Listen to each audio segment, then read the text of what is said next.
Welcome to என்மேக்ஸ் சிவமுத்துக்கணி. இந்த video நம்ம பார்க்க போகிறது மிஸ்லனஸ் எக்ஸசைஸில் example 20. Let f is equal to 1, 1, 2, 3, 0, -1, -1, -3 be a linear equation function from z to z. So integer to integer தான். So இங்கே எங்கேயும் டெசிமல்ஸ்லாம் கிடையாது, ப்ராப்பரான இன்டீஜர்னு சொல்லியாச்சு. ஸோ ஃபைண்ட் எஃப் ஆஃப் எக்ஸ்ன்னு சொல்லிட்டாங்க. இங்கே ஒரு வேர்ட் சொல்லியிருக்காங்க, எஃப் ஆஃப் எக்ஸ் வந்து இந்த ரிலேஷன் வந்து ஒரு லீனியர் ஃபங்க்ஷனோட ரிலேட் பண்ணி தான் இருக்குது. அப்போ எஃப் ஆஃப் எக்ஸுங்கிற ஃபங்க்ஷன் என்ன இடத்துல mx + cங்கிற லீனியர் ஈக்குவேஷன். இதுதான் general format of a linear equation. ஓகேவா? ஸோ இப்போது எக்ஸு 1ஆக இருக்கும்போது ஒய்யும் 1, எக்ஸு 2ஆக இருக்கும்போது இது எக்ஸ் இது ஒய்.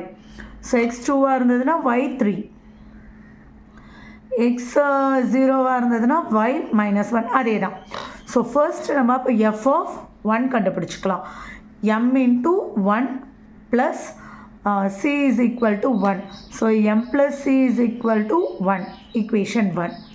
ஸோ எஃப் ஆஃப் 2 கண்டுபிடிக்கிறதுக்கு பதில் எஃப் ஆஃப் 0 கண்டுபிடிக்கிறேன். So m × 0 + c is equal to -1. So இந்த டேர்ம் 0 ஆயிரும். c is equal to -1. So c கண்டுபிடிச்ச -1 தூக்கி நம்ம என்ன போடுறோம்? Substitute c in 1. So m -1 is equal to 1. m is equal to 1 + 1. m is equal to 2.